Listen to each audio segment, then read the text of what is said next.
বিটিআৰবাসীয়ে এইবাৰ বিজেপিক বিচাৰিছে। বড়োভূমিৰ পৰিষদীয় নিৰ্বাচন সন্দৰ্ভত তাৎপৰ্যপূৰ্ণ মন্তব্য ৰাজ্যিক বিজেপিৰ সভাপতিৰ। বিটিআৰৰ 40টা সমষ্টিৰ বাবে বিজেপি সাজু হোৱা বুলি উল্লেখ কৰে দিলীপ শইকীয়াই। 20 আগষ্টলৈ বিজেপিৰ সকলো সাজু হোৱা বুলি উল্লেখ কৰে বিজেপিৰ সভাপতিগৰাকীয়ে। অশুভ শক্তিয়ে অশান্ত কৰিব বিচৰা বিটিআৰত বিজেপিয়ে শান্তি প্ৰতিষ্ঠা কৰিব বুলি উল্লেখ কৰে দিলীপ শইকীয়াই।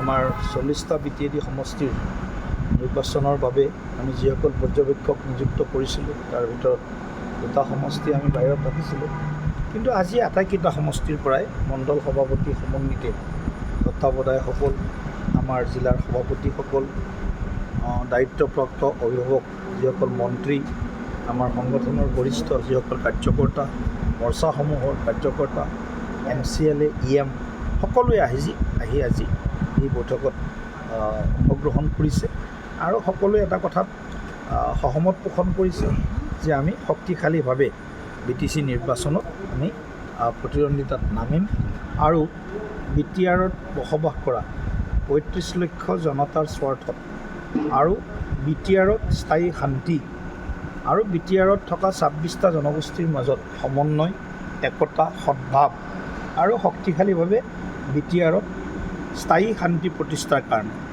আৰু এক অগ্ৰগামী প্ৰগতিশীল বিটিআৰ নিৰ্মাণ কৰাৰ বাবে আমি এই নিৰ্বাচনত প্ৰতিদ্বন্দ্বিতা কৰিব লাগে। সকলোৱে এই ক্ষেত্ৰত সহমত ব্যক্ত কৰিছে আৰু সেই হেতুকে আমি অহা 20 আগষ্টলৈকে আমাৰ সংগঠনৰ যি ভৱিষ্যত কৰ্মসূচী, এই কৰ্মসূচীসমূহ আমি